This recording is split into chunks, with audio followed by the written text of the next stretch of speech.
Ng'ennaku z'omwezi 2 omwezi ogw'omusanvu omwaka 2022 ekibiina kya National Resistance Movement kyakkiriziganya okukolera awamu n'ekya Democratic Party mu bufunze ekya DP era olutuula luno lwali mu maka ga pulezidenti Entebbe. Pulezidenti Yoweri Kaguta Museveni ng'era ye ssentebe w'ekibiina kya NRM ye yassaako omukono ku luuyi lwa NRM ate DP n'ekiikirirwa pulezidenti waayo Honorable Nobert Mao era abanene bangi okuva mu NRM baaliwo okuli Ssaabawandiisi Richard Todwong owa NRM kussa ne Dr. Gerald Siranda owa DP.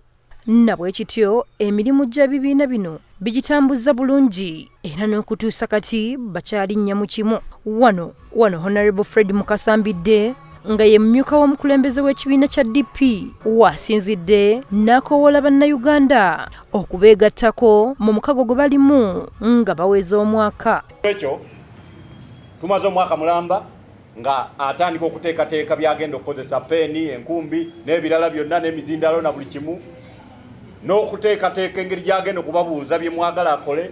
Kaakati okuva lwe yalondebwa omwaka gugenda kuwera lwagenda okutuuka keeka okunywa ku mazzi. N'olwekyo tuteeseteese omukolo gaggadde gwe tuyise homecoming of President Nobert Mao.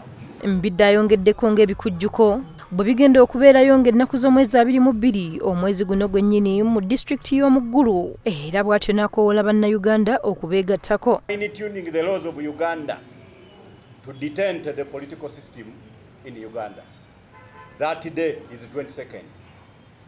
Ija kulya n'okunywa munywe ate muwuliri. Omubaka Mukasambidde asabye bannayuganda okubakkiririzaamu ku nteeseganya eno gye baatuukako anti baaluubirira nkulaakulana. Muwulirize n'ebigenda mu maaso ng'eggwanga liggulawo enkola ey'ebyobufuzi ebipya. Ebyobufuzi ebyesigamiziddwa ku kye twagala so si ebyesigamiziddwa ku kye tutaagala. N'olwekyo eyo ye Democratic Party ekozesa obwongo. Tugenda kukyusa ebyobufuzi bya Uganda tubijje mu byobufuzi by'okukyamu. Newankubadde abasinga baali basekerera omukago guno nga balowooza nti teguukole wabula kyannaku nti n'okutuusa kati omukago guno ekibiina kya DP oboolyawo kye kisinze okugufunamu anti ne pulezidenti waakyo Nobert Mao yagonnomolwako ogufo ogw'okubeera nga yavunaanyizibwa ku nsonga za ssemateeka n'essiga eddamuzi mu ggwanga lyattu Uganda.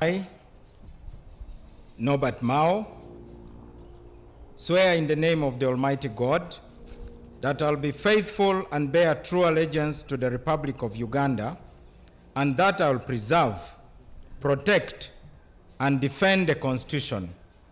So help me God. Wabula ebirungi bingi bye basuubira mu mukago guno newankubadde bannabyabufuzi abasinga nga kwosiza ne bannayuganda ate bo balowooza nti Nobert Mao ne Gerald Siranda oboolyawo beenoonyeza byabwe. Emboozi eno ekusakiddwa Patrick Kitaka, BTM TV Community Report.